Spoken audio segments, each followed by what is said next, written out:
Good morning, Roger Hill of Wuthering Heights. On this Sunday morning, looking at a couple different weather systems. But first, this weather video is driven by 802cars.com, represents 802 Toyota, Twin City Subaru, and 802 Honda, all located off of Exit 7 on Interstate 89.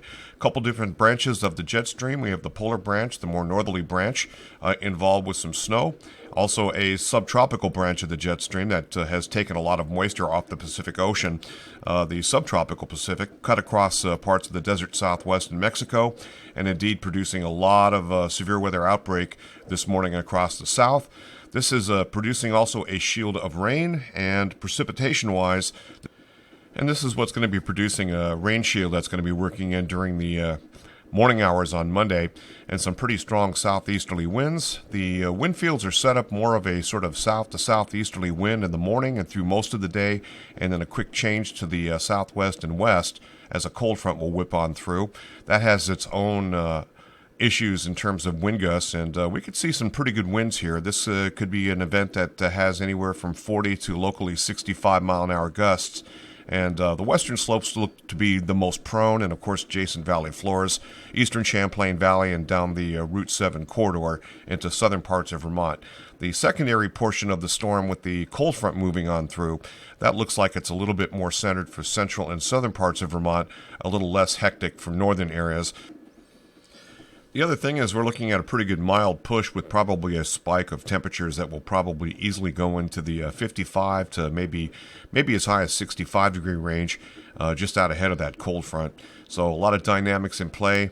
The other thing with that cold frontal passage, there is a possibility of some thunderstorms holding together, crossing out of New York and perhaps even making it into parts of northern Vermont before they completely die out. But central and southern Vermont looks more prone for that, and that'll be associated right along the cold front late in the day on Monday.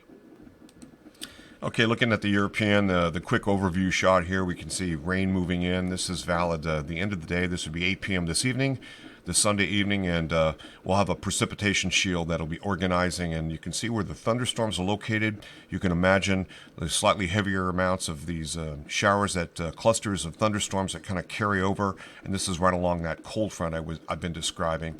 So this is how it plays out. The rain shield works toward us overnight tonight. This is valid about 5 o'clock on Monday morning. And by 8 o'clock Monday morning, that's when we start to see the first part of the rain shield.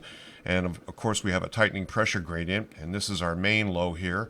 No chopped liver here, 986 hectopascals, winding up, crossing through the Great Lakes. And it's going to drag that precipitation shield.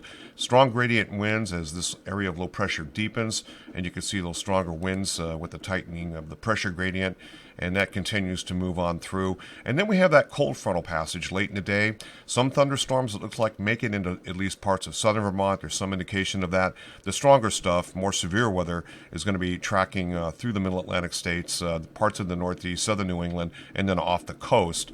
And then everything kind of comes to an end here and ramps down pretty quickly as temperatures get colder aloft. I'm not looking at any precipitation worries at this point in time once that main rain shield exits the region. Let's take a look at some of the winds.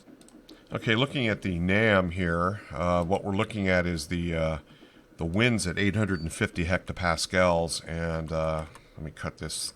That was a few days ago. Now we have the ridge of higher pressure today. And then what we're looking at here is the increasing amounts of winds aloft. Now this is, again, a cut at about 4,000, 4,500 feet. And you can see the winds first get in here. This is valid about 08Z, so that'd be about 4 o'clock in the morning. It's 5 in the morning. We start to see the tip tops of the mountains start to see some pretty stronger gusts. The areas of really above, say, 64 knots, this low-level jet is what to watch here when we get into the blues, and then even the lighter shades of white within that purple, rather. And you can see that that's working on in. And this is the strongest winds here. And this is by around 3 o'clock in the afternoon. And then that's 5, and you can see the worst of it is off to the south and east. I think southern New England's going to get far more buffet, and also the localized effects of the St. Lawrence River Valley, where National Weather Service has a wind warning in effect, or a high wind watch for that. Now, this is pushing east pretty quickly, so by later in the day, I think we're looking at winds that are really going to calm on down and ramp down, and the event should be well over by around, I'm thinking 9 o'clock, 9 p.m. Monday evening. And looking at the cold front here coming in, so this is the HREF model, and what we're looking at here is the temperature scales, and you can see where the warmer temperatures are trying to make it as it wraps on through. But a significant note here is this cold frontal signature with that frontal system working on through. Strong southeasterly winds out ahead of it, then a wind shift to the south, and then westerly or southwesterly as it moves on by. And last but not least, you're looking at the European. These are the wind gust swath, and you can see how it's affecting a lot of New England, St. Lawrence River Valley, a little bit of Canada. Most of the heavier action looks like the worst of it is going to be associated with the stronger thunderstorms tracking in from southwest to northeast. And this is valid through now. This would be 8 p.m. on Monday evening, and strongest winds off to the south of us as it looks right now. But still, we're going to be under the gun. It's a little bit more marginal threat, but still a pretty significant threat.